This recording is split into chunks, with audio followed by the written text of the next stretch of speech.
할렐루야. 오늘 또 말씀을 통해서 우리에게 주시는 은혜가 있을 줄로 믿습니다. 제가 어렸을 때는 해마다 교회에서 부흥회를 참 많이 했던 것 같습니다. 저는 어린 시절에 아주 조그만 시골 교회에 다녔었는데 겨울이 되면 농한기를 이용해서 부흥회를 했는데요. 그때는 월요일부터 시작해서 금요일 저녁 때까지 했던 것 같습니다. 부흥회를 하게 되면 멀리 이웃 교회도 찾아오고 그야말로 축제였습니다. 원래 부흥회의 목적은 신앙을 점검하고 또 새로운 힘과 능력을 얻자는 것입니다. 이 부흥회의 사전적인 뜻은 쇠퇴했던 것이 힘을 얻어 다시 활발하게 일어나게 됨, 이런 의미를 가지고 있습니다.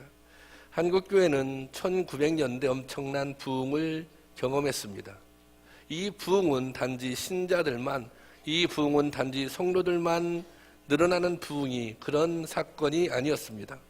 철저한 회개와 영적 각성을 통해 성도들이 변화되고 이를 통해 한국 사회 전체가 복음의 영향력 아래서 큰 변화를 겪었던 사건이었습니다.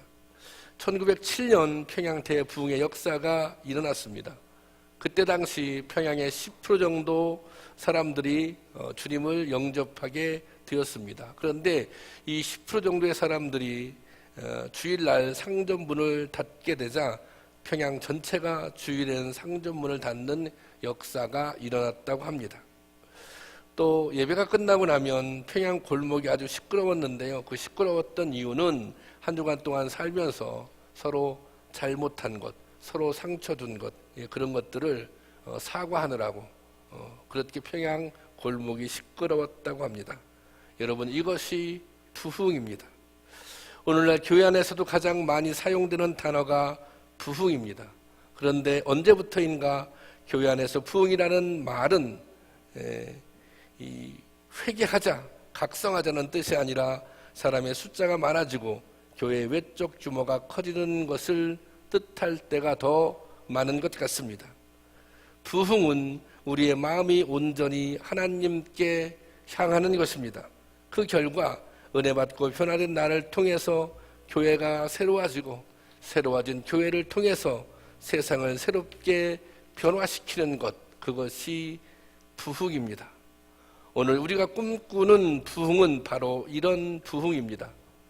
오늘 우리가 읽은 본문을 포함하여 느헤미야서는 황폐한 예루살렘의 새로운 부흥에 관한 기록입니다.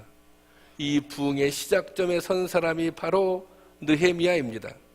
느헤미야는 폐해가 된 예루살렘의 새로운 부흥을 꿈꾸었으며 그 꿈을 현실로 만들기 위해 자기의 온 삶을, 자기의 인생을 걸었던 인물입니다. 오늘은 느헤미야를 통해 부흥의 진정한 의미와 부흥을 꿈꾸는 사람의 삶에 대해 살펴보며 은혜를 나누고자 합니다. 첫 번째는 느헤미야의 관심입니다. 느헤미야는 예루살렘 멸망 후 바벨론의 포로로 잡혀왔던 포로 3세대 인물입니다. 포로 3세대라고 하는 것은 이 느헤미야가 활동했던 시절이 느헤미야가 포로로 잡혀온 그 바벨론에 포로로 잡혀온 시간적으로 볼 때는 한 100년 정도 지나서 있었던 사건이거든요. 이스라엘 역사를 살펴보면 솔로몬 이후에 북이스라엘과 남유다로 갈립니다. 그래서 북이스라엘은 아수르에 의해 멸망하고 남유다는 바벨론에 의해 멸망합니다. 그리고 다시 바벨론은 바사라고 하는 나라, 페르시아죠. 페르시아에 의해서 멸망을 당하게 됩니다. 그러자 이 페르시아 통치가 시작되면서 바벨론의 포로로 잡혀갔던 이스라엘 사람들이 고향으로 예루살렘으로 귀환하게 됩니다.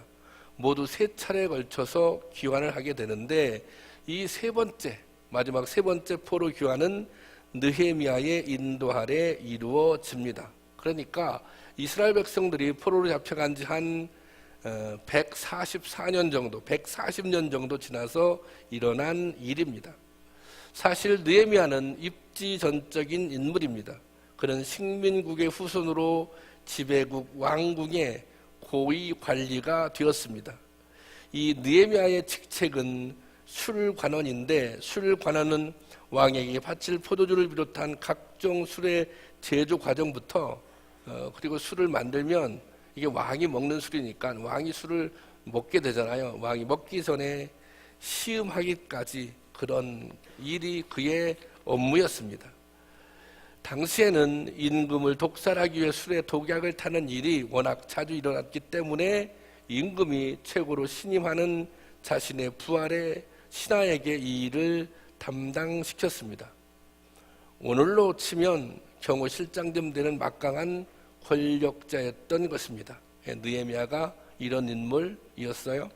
하지만 느헤미야는 여전히 유대인으로서 뚜렷한 자기 정체성을 지니고 있었습니다.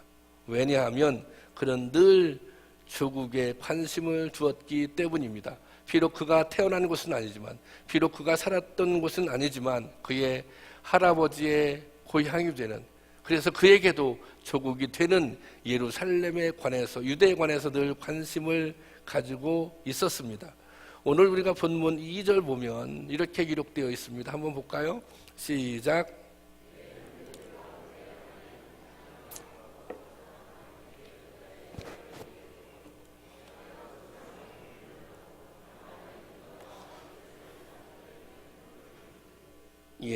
우리가 이 본문을 읽어보면 느헤미야가 먼저 고향에 관한 소식을 묻고 있음을 알 수 있습니다. 그죠? 들리는 소식을 들은 것이 아니라 관심을 가지고 물었다는 것입니다. 느헤미야의 상황을 보면 굳이 관심을 가질 필요가 없는 상황입니다. 그저 유다는 사실 따지고 보면 할아버지의 나라일 뿐입니다. 이 느헤미야는 바벨론에서 태어났습니다. 그리고 바벨론에서 자랐습니다. 언어나 문화, 생활 습관 모든 것이 페르시아에 동화되었습니다. 사실 느헤미야는 페르시아 사람이나 다름이 없었습니다. 그리고 그는 지금 출세해서 잘 살고 있습니다. 지금 누리는 행복을 만끽하면 그만입니다. 하지만 그는 할아버지의 나라, 아버지의 나라, 그래서 자기 조국인 유다를 잊지 않았습니다. 예루살렘을 잊지 않았습니다. 지금 유다는 멸망한 나라입니다. 주변 강대국들의 패권에 따라 바벨론의 식민지였다가 다시 페르시아의 식민지가 되어 140년 동안 수탈을 당해 왔습니다. 하나님의 성전인 예루살렘은 폐허가 되고 백성들의 삶은 말할 수 없이 어려워졌습니다. 느헤미야는 이처럼 어려운 상황 속에서 고통당하는 동족들을 생각했습니다. 느헤미야의 관심은 그냥 관심이 아닙니다. 어렵고 가난하고 볼품없는 너무나도 초라한 조국에 대한 애틋한 마음입니다. 지금 나의 삶은 풍요롭고 아무 걱정도 없지만 굶주리고 고통당하는 조국 동포들을 더욱 안쓰럽게 여기고 그들의 소식에 관심을 가진 것입니다. 이것이 바로 느헤미야의 남다른 점입니다. 사실 느헤미야는 제사장도 선지자도 아닙니다. 그러나 그는 자기 민족, 자기 동포들에 대한 깊은 관심을 가지고 있었습니다. 혼자만의 안정된 삶보다는 공동체에 관심을 두었다는 것입니다. 이것이 바로 진정한 신앙인의 모습입니다. 사람들은 높은 것, 강한 것, 귀한 것에 대해 관심을 갖습니다. 우리 속담에 이런 속담이 있습니다.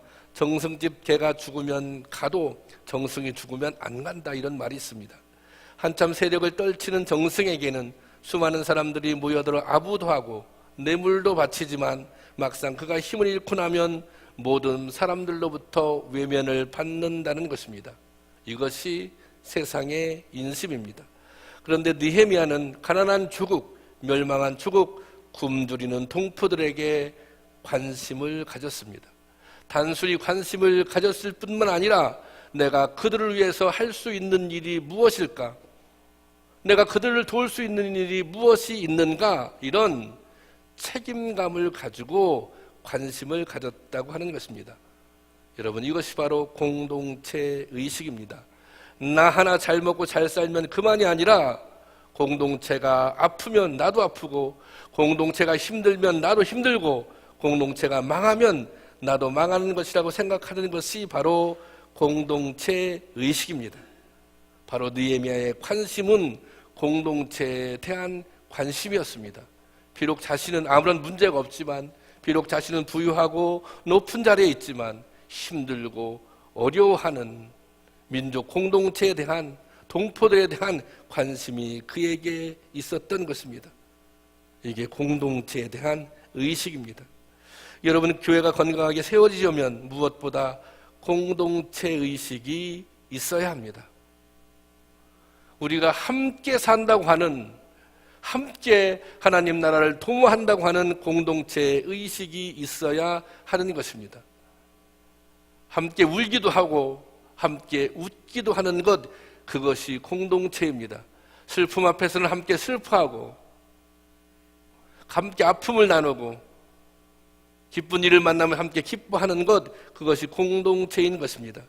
오늘 한국 사회의 많은 교회들이 건강성을 지키지 못하는 것은 성도 개개인이 공동체 의식을 갖지 못하기 때문입니다. 예수님은 이 땅에 하나님 나라를 세우는 일을 맡기기 위해 교회라고 하는 공동체를 만드셨습니다. 그러므로 교회 공동체를 견고하고 건강하게 세워야 하나님 나라를 이 땅에 세우는 사역을 감당할 수 있는 것입니다. 오늘 우리에게 필요한 것, 오늘 우리 교회에게 필요한 것, 그것 공동체 의식입니다. 오늘날 개인주의, 또 이기주의, 이런 것들이 공동체 의식을 파괴하고 있습니다. 우리가 공동체 의식을 가질 때 진정한 건강한 교회가 세워질 것입니다.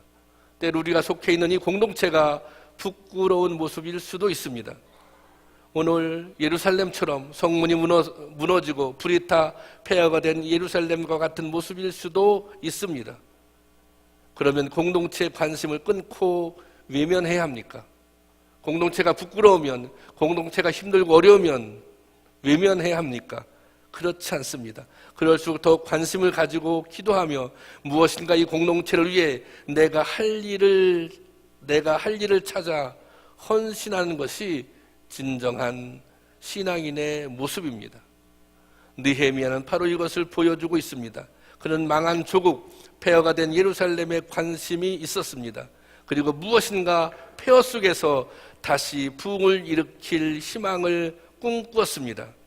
이런 느헤미야의 꿈이 이스라엘의 새로운 부흥의 시대를 열어간 것입니다. 여러분, 하나님께서는 우리에게도 이런 부흥의 꿈을 갖기를 원하십니다. 공동체에 대해 관심과 애정을 가지고 있는 일꾼을 찾고 계십니다. 하나님은 이런 사람을 통해 하나님의 역사를 이루어 갔습니다. 하나님은 이런 사람을 통해 주님이 원하시는 부흥을 이루어 갔습니다. 바라기는 우리가 바로 그런 성도들이 될 수 있기를 주님의 이름으로 축원합니다.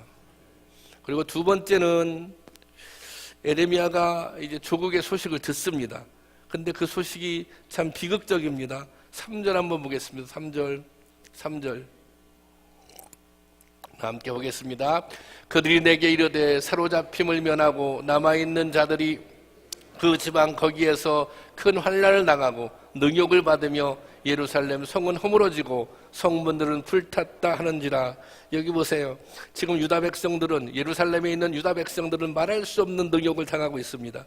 예루살렘 성벽은 무너져 거대한 돌들이 사방에 굴러다니고 있어요. 성문은 불타 잿더미가 되었습니다. 거의 난민 수준의 삶을 살고 있는 것입니다. 느헤미야는 이 소식을 듣습니다. 이 소식을 들은 느헤미야의 반응은 무엇입니까? 그 반응이 4절입니다. 4절 보겠습니다. 4절 시작. 내가 이 말을 듣고 앉아서 울고 수일 동안 슬퍼하며 하늘의 하나님 앞에 금식하며 기도하며. 여기 보세요. 내가 이 말을 듣고, 이 말, 예루살렘에 이렇게 폐허가 되었다고 하는, 유다 백성들이 지금 이렇게 능욕을 받고 있다는 이 말을 듣고 앉아서 울었다는 거예요. 울었다는 거. 울었다는 것은 무엇을 의미합니까? 그들의 아픔을 나의 아픔으로 받아들이는 것입니다. 그들의 아픔에 대해서 나의 아픔으로 공감하고 있는 것입니다. 그래서 그 다음에 한 행동이 무엇입니까? 하나님 앞에 금식하며 기도했다는 것입니다. 느헤미야가 예루살렘에 관해서 관심을 가졌습니다. 관심을 갖게 되자 형편을 알게 되었습니다. 예루살렘 형편이 지금 어떤 상황인지, 예루살렘 성이 어떤 상황에 있는지 그 상황을 알게 되었습니다. 그런데 문제는 느헤미야에게는 그 지금 예루살렘에 처한 그 어려운 상황, 유다 민족들이 처해 있는 그 문제를 해결할 수 있는 능력이 예레미야에게는 없는 것입니다. 관심도 있고 상황도 알게 되었지만 그것을 해결할 수 있는 능력이 느헤미야에게는 없는 것입니다. 그러자 느헤미야가 무엇합니까? 뭐하기 시작합니까? 그러자 기도하기 시작합니다. 이 순간 기도는 느헤미야에게 있어서 최선의 헌신이었던 것입니다.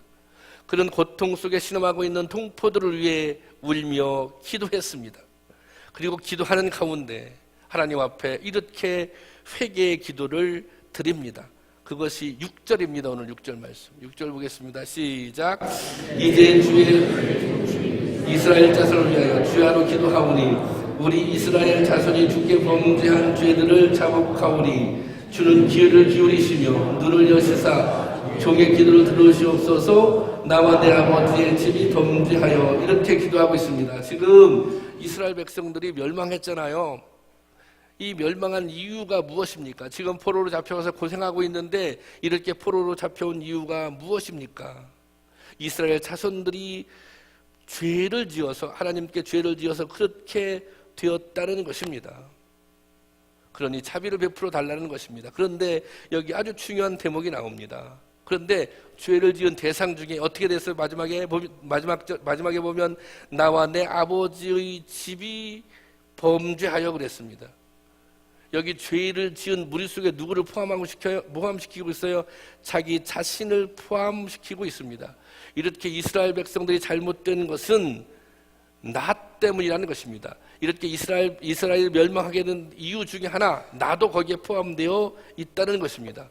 그런데 사실 유다의 멸망은 이민 3세대인 느헤미야는 아무 상관이 없어요. 그때 당시에 느헤미야는 이 세상에 태어나지도 않았어요. 그것은 누구의 잘못입니까? 할아버지의 잘못입니다. 조상의 잘못입니다. 느헤미야의 잘못은 아닌 것입니다. 그런데 여기서 느헤미야는 누구의 잘못으로? 자기 자신의 잘못으로 고백하고 있습니다. 죄에 대해서 책임을 공유하고 있는 것입니다. 여러분, 공동체를 무너뜨리는 가장 무서운 요인 중에 하나가 바로 책임을 전가하는 것입니다. 문제가 생기면 남의 책임으로 떠넘기려 합니다. 교회 안에 무슨 문제가 생기면 누구 때문에 그렇다, 아무개 때문에 그렇다, 아무개 잘못이다. 그것이 책임 전가입니다. 정말 그 사람의 잘못일 수도 있습니다.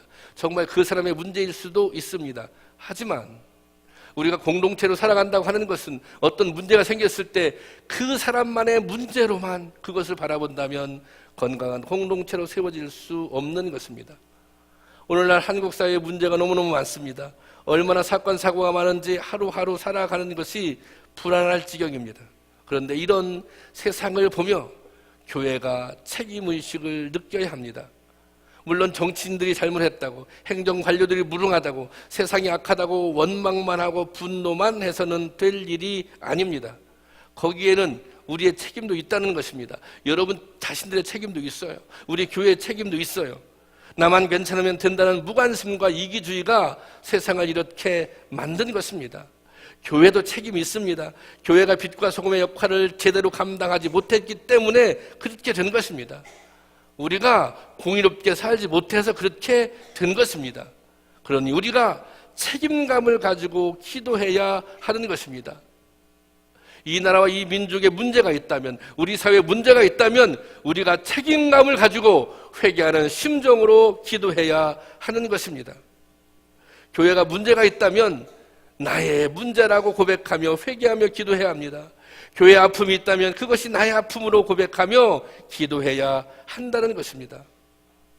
한국 사회에 수많은 문제들이 있습니다. 부정과 부패, 힘이 없고 가난하기 때문에 억울함을 당할 수밖에 없는 이 구조적인 문제들, 어느 순간 어떤 사고를 겪을지 모르는 불안한 환경들, 이런 모든 문제들을 나의 문제라고 생각하고 이런 세상이 되는 것이 때로는 나의 잘못, 교회의 잘못을 생각하고 회개하며 기도해야 한다는 것입니다.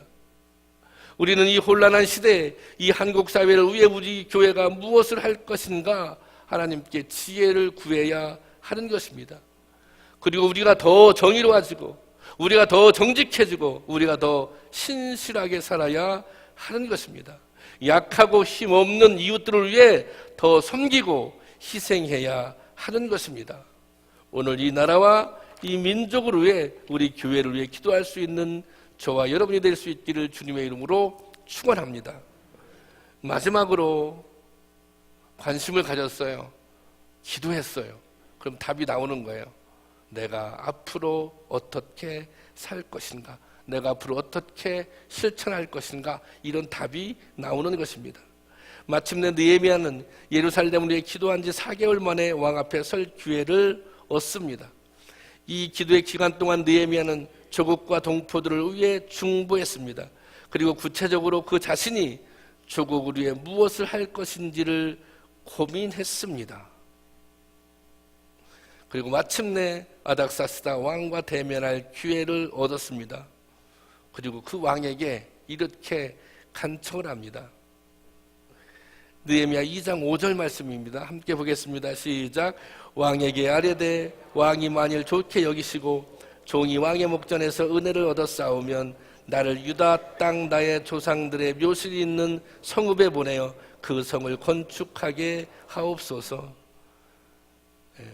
나를 예루살렘으로 돌아가게 해달라는 것입니다. 내가 그곳에 가서 이제 성벽을 쌓겠다는 거예요.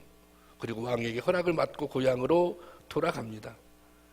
여기에 느헤미야의 결단이 있습니다. 이것은 느헤미야가 여기서 성벽을 쌓기 위해서 고향으로 돌아간다고 하는 것은 자기가 지금껏 누렸던 모든 것을 내려놓아야 하는 것입니다.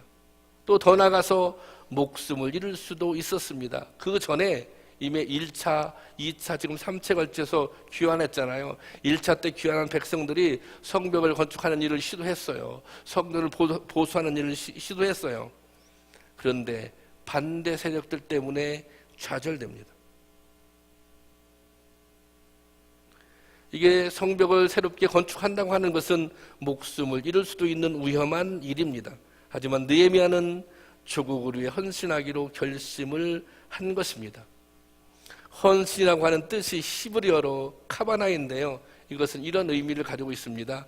지향, 목적, 지향이나 목적. 다시 말하자면 진정한 헌신이 무엇인가? 그것은 하나님의 일을 위해 목적으로 자기 자신을 던지는 것을 의미합니다. 하나님의 뜻을 이루는 것이 내 삶의 목적이에요. 내 삶의 목적일 뿐만 아니라 그 목적을 위해서 내 삶을 던지는 것, 그것이 헌신인 것입니다. 여러분, 부흥은 그냥 이루어지는 것이 아닙니다. 우리가 부흥에 관한 꿈만 가지고 있다고 해서 부흥이 이루어지는 것이 아닙니다. 시간이 지나면 이루어지는 것도 아닙니다. 이 부흥은 헌신을 통해서 이루어지는 것입니다.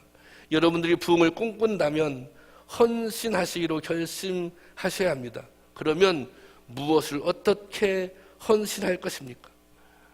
우리가 부흥을 위해서 헌신해야 돼요. 그러면 무엇을 어떻게 헌신해야 합니까? 답은 느헤미야를 통해서 찾을 수 있어요. 뭐예요? 관심을 가지면 무엇을 해야 할지 그 해야 할 일이 보이는 것입니다.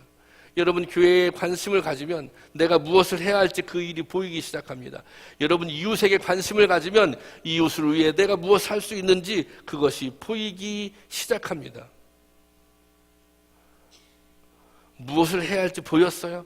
근데 그걸 어떻게 해야 할지 모르겠어요? 그럼 기도하세요. 기도하면 어떻게 해야 할지 지혜를 주십니다. 기도하면 그 일을 감당할 수 있는 능력도 주님께서 주십니다. 여러분, 관심을 가지고 기도하면 하나님의 뜻이 깨달아집니다. 관심을 가지고 기도하면 내가 감당해야 할 사명이 보입니다. 그리고 기도하면 그 사명을 감당할 수 있는 능력도 주시는 것입니다. 느헤미야는 아무런 희망도 가질 수 없는 최악의 절망 속에서 새로운 부흥을 꿈꾸었습니다. 그는 하나님을 믿었고 하나님께 희망을 걸었습니다. 최선을 다해 기도했고 그 자신이 대안이 되기를 소원했습니다. 부흥에 대한 꿈을 가졌어요. 민족 회복에 대한 소망을 가졌어요. 그리고 기도했어요. 그리고 중요한 것, 그 일에 자기가 쓰임받기를, 이 일에 자신이 대안이 될 수 있기를 소원했던 것입니다. 느헤미야는 평신도 지도자로 52일 만에 무너진 성벽을 수축하고 새로운 부흥의 시대를 열어갑니다. 하나님은 하나님의 이 일에 목적을 두고 결단하는 사람들의 헌신을 통해 위대한 역사를 이루십니다. 새로운 부흥을 꿈꾸고 그 희망을 위해 기도하며 자신을 헌신하는 사람들의 믿음을 통해서 이 역사를 바꾸십니다. 그리고 그런 사람들을 통해서 부흥을 이루어갑니다. 여러분, 오늘 우리는 이 땅에 새로운 부흥이 임하기를 소원합니다. 오늘 우리는 진정으로 우리 참기쁨 교회가 부흥하기를 소원합니다. 때로는 무너진 성벽과도 같고 불탄 성문과도 같은 이 땅 위에 교회와 민족이 새롭게 세워지는 부흥의 날을 기대합니다. 이 부흥은 누가 이룰 것입니까? 다른 사람이 이를 이룰 것입니까? 아닙니다. 이것이 여러분의 기도 제목이 되면, 그리고 여러분 스스로 이 일에 내가 쓰임받기를 소원하면 하나님께서는 저와 여러분을 통해서 역사하실 것입니다. 우리 교회를 통해서도 역사하실 것입니다. 여러분, 이 땅에 진정한 부흥을 이루는 것, 그것이 우리의 사명입니다. 그래서 교회를 새롭게 하고 세상을 변화시키는 것이 우리의 사명입니다. 이것을 사명이라고 믿고 기도하고 헌신할 때 우리를 통해서 하나님께서 새로운 역사를, 진정한 부흥을 이루어 가실 것입니다. 그런 은혜가 우리 가운데 임하기를 주님의 이름으로 축원합니다. 이 시간이 좀 되는 다 같이 일어나서 찬양하고 기도하고 마치도록 할까요? 다 같이 부흥이라고 하는 찬양 다 아시죠? 흡사 이 찬양의 가사가 어쩌면 오늘 우리의 모습일 수도 있다는 생각이 드는데요. 중요한 건 우리가 관심을 갖는 일입니다. 그리고 문제가 있다, 잘못됐다, 나쁘다 정확하게 지적하는 것도 좋지만 거기에 나도 책임이 있다라고 하는 생각을 가져야 됩니다. 그리고 중요한 것은 내가 바르게 세우는데, 내가 새롭게 하는데 내가 대안이 되기를 원합니다. 내가 부족하지만 내가 도구가 되기를 원합니다. 그렇게 기도할 때, 그렇게 간절한 소원을 가질 때 하나님께서 우리를 통해서 역사하실 줄로 믿습니다. 우리를 통해서 부흥을 이루어 주실 줄로 믿습니다. 그런 마음을 가지고 찬양하고 기도하겠습니다.